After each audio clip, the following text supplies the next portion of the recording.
Sup, man? It's your big brother K-Rino. Check it out, man. Mr. Bill Gates recently said that he is surprised that people are saying that he's involved in a lot of the conspiracies that he's been linked to. He says he doesn't know where this stuff is coming from. And he's just like, he can't believe that people actually believe it and buy into it. Let me say this, man. One thing you have to understand, man, is that the devil is wickedly wise. And the devil is real slick in his snakery, and they can make themselves out like, oh my gosh, like me? Not me. I would never do anything like that. But history tends to prove otherwise.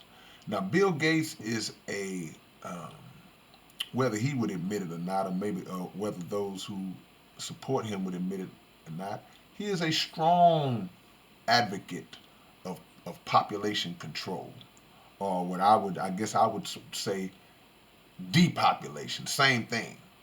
He's a strong advocate of that. He always has been for years and years. You can go back years, and he's been involved in depopulation efforts.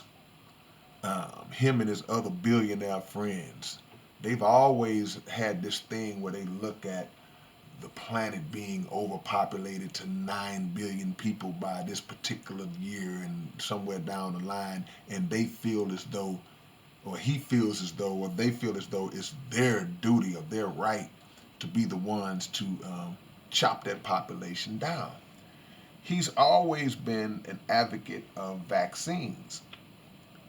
We all know about the TED Talk that he spoke at, where he openly stated that he wanted to use vaccines to cut the population down 10 or 15%, I think is what he was the percentage he used at the time. These things are documented.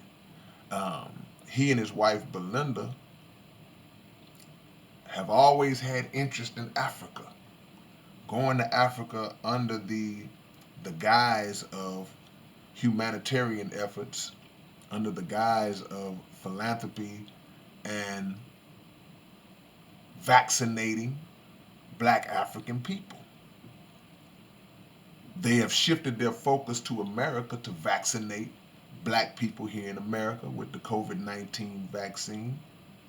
And he's always been one who, years before this pandemic, he's always stressed the potential of pandemics, which we understand that's nothing far fetched, because many people have seen pandemics with the possibility of pandemics coming down the line. But that's part of his resume as well, and he's an advocate of those vaccines. And they have been pushing for black people to take those vaccines. So to actually say that you're surprised that people view you like that, it doesn't surprise me. It kind of makes me laugh a little bit, because I'm like, come on, Bill. Come on now, Bill. You know, you know that we know.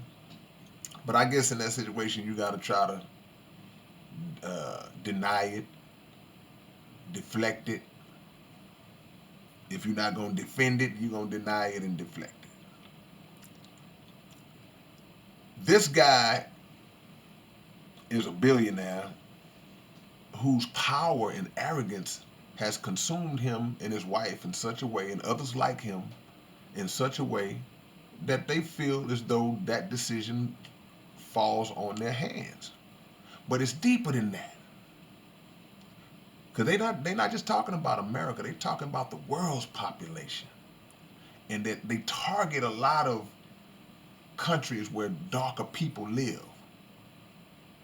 But one thing about those countries, man, those countries have a lot of valuable resources in them. And I'm sure Bill would like to be part of the process and part of the team that gets his hands on some of those resources. So I laugh when I see Bill talking about he doesn't know where it's coming from. I can tell you where it came from, Bill. It came out your own mouth. And we heard it. And it's coming from your actions because you're too adamant about it. You're too concerned about it. You got to jump on too much stuff, Bill. It's too much information and game that you had long before the general public had it. And your wealth gives you access to that. But the one thing that your wealth does not give you access to or give you the right to do is determine who lives or dies. That's not your right because you're not the creator. In the same way that those before you came and went, you gonna come and go too, Bill. So be very careful with how you handle God's people. People in general. Be real careful how you handle them. All right, man, it's your big brother K-Rino. Peace, Bill.